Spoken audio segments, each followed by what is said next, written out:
One thing I've learned is you need to think more about human behavior and incentives and why people are doing things. So as you alluded to, why is it so tribal? It's actually a throwback to 2016, when there was a lot of these projects rising. Nobody knew who was going to win. Everyone put their money in them, and you want your own to win, right? It's like going to the horse races and saying, sports teams. Sports teams, right?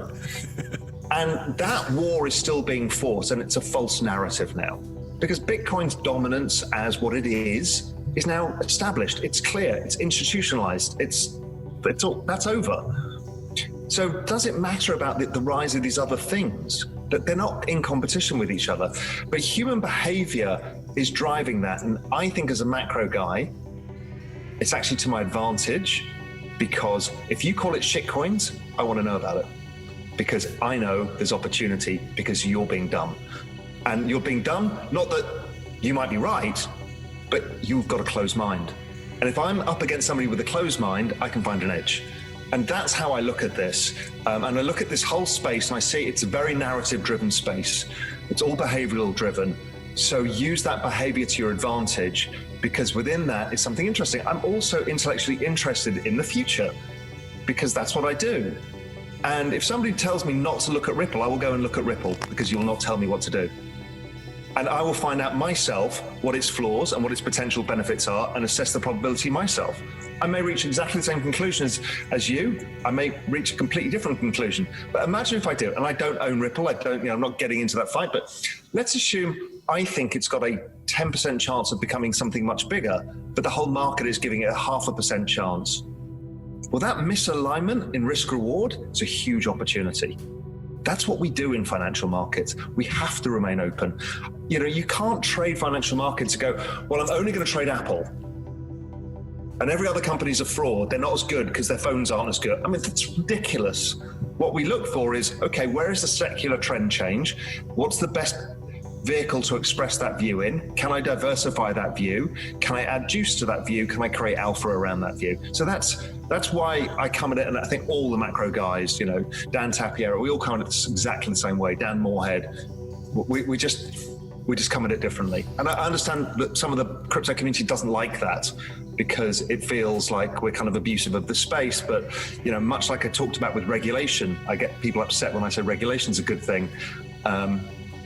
Well, if you want to get rich, people are going to have to come into the space. And talking, and I joke about this, talking about cyber hornets, I'm sorry, it's not going to bring a single corporate treasurer or a single institutional asset allocator into this game. And if you want to get rich, you need those guys to come into the game. It's a really difficult thing, because people don't want the traditional financial markets in this space, but they need it for it to go up. It's kind of weird. You know what it's like with music, right? When you say, oh yeah, I love XYZ, Radiohead, I like them in their early days, right? That's the standard line. And it's the same thing. Nobody wants it to change, because they want to have it as they want it to be, as they see it. The problem is this is a network. It's a live, living, breathing thing. The narrative is going to change, the space is going to change, and there's nothing you or I can do about it. And that's the beauty of it. That's the beauty of a distributed network, is it's nothing down to us. We're irrelevant in the picture. All we can do is get involved or not involved. It's as simple as that. So before I get into a lot of that, you used terminology that I've used for 6 years in this space, 7 years, which is everybody now has a Bitcoin strategy. So I've talked about this, and I talked about it a long time ago, is from what I could see, is there was a number of these narratives that happen to all corporates at the same time. So I saw it in the late 90s, is we need to have an internet strategy. And before that, it was obviously a computer strategy. But from my career, it was like, we need to have an internet strategy. Then 2003, it's like, oh God, we need a China strategy, right? So everybody piled into China. Then 2010, it became, oh, we need a social media strategy, as social media kind of took over the world. And then we've had, in the last 4 years, we've had probably a split between, we need to have a video strategy, which is one of the reasons we set up Real Vision, and the other one is probably an AI strategy, big data strategy.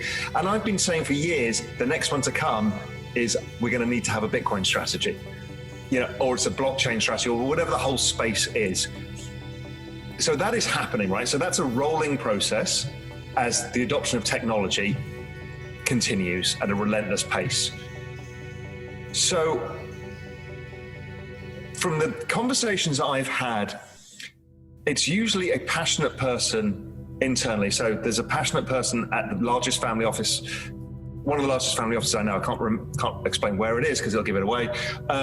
And he's been writing white papers for the head of the family about Bitcoin because that guy can make massive change. And you see that adoption. It's a fight.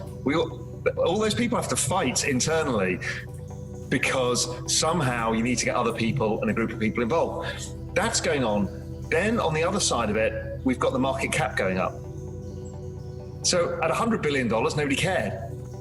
At $300 billion, it matters. At $1 trillion, I need to be involved.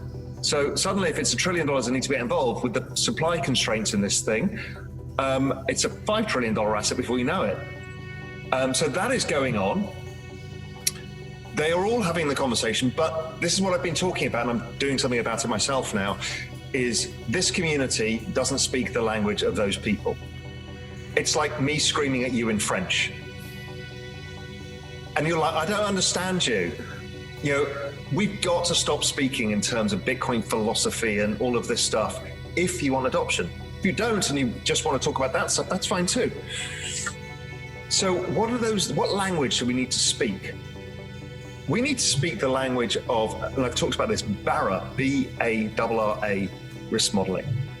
That's an MSCI-owned product. There's a couple of other products like it, which is what all the big asset allocators use for modeling risk and deciding what assets and how they fit in a portfolio. But nobody talks this language. Nobody talks about kind of the full correlation analysis and all of these things and portfolio effects. That needs to happen. Corporate treasurers, they need another set of stuff. And this is why, and this is going to annoy everybody, this is what investment bankers are so good at. Investment bankers are the people who know how to speak to these people. What is happening is the investment banks are starting to talk about this, and I'm getting phone calls. On a personal level, many of them are involved. Structural level, they're not ready yet. But those bankers are coming out of banks, leaving them and saying, okay, I can help. So, I was speaking to another guy today from a firm in the US, super interesting, setting up they're just kind of launching, but it's big. And it's all based around custody and brokerage for all of these wealthy families and these institutions based out of New York. They're hiring these investment bankers because they know exactly how to speak to asset managers.